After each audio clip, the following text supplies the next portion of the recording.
A large percentage of people when purchasing a home usually do so by obtaining financing.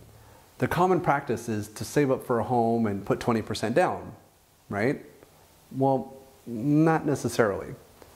Although there is conventional financing done by most banks that can help buyers with only 10 or even 5% down, what about those with a little less than perfect credit or just a little less down? How do we help those people get a loan? That is where most buyers turn to the Federal Housing Administration, or FHA. Firstly, FHA is not a bank. It is more like an insurance for the banks. This is the simplified way that it works. Some buyers aren't perfect in a conventional bank's eyes. Sometimes they don't have perfect credit, sometimes their employment history isn't perfect, and sometimes they simply just don't have 5 or 10% down to put on a house. When this is the case, the person doing your loan will usually see if you are FHA qualified.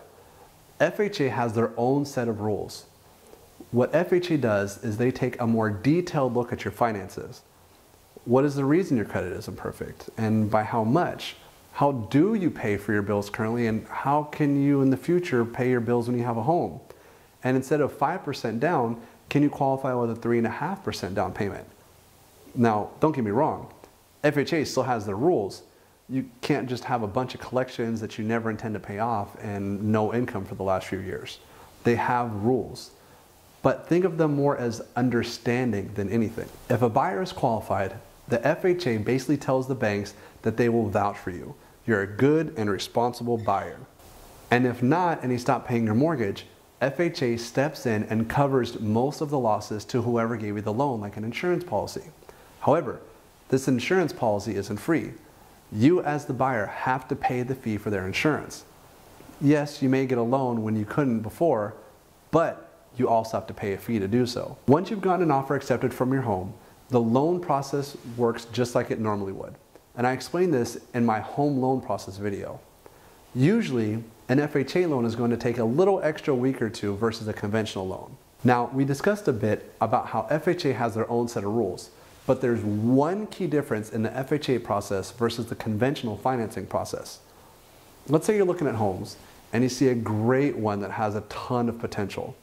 The kitchen cabinets and countertops are missing, but you have a friend who owes you a favor and they can help you with it. The heater, geez, the heater doesn't work, but that's okay because your uncle works for HVAC company and he can get you a great deal. And yes, there's the other stuff that may need some semi or major repair, but besides all that, this price is a bargain for this house. Now, depending on the severity of some of those items, you may still be able to get conventional financing. However, FHA also has a rule about protecting buyers. The basic concept behind the rule is that whatever home you buy, it has to be basically move-in ready. Working heater, working kitchen, and appliances like a refrigerator and a stove, and at least one fully functioning bathroom. There basically can't be any major problems such as a missing heater or a giant crack from a foundation issue. FHA presumes that most buyers aren't in the home building business, that buyers may be taxi drivers or salespeople or teachers. Knowing how to fix a home just isn't in your background. They don't care if the home is a good deal. They want to make sure that you don't get in over your head with repairs.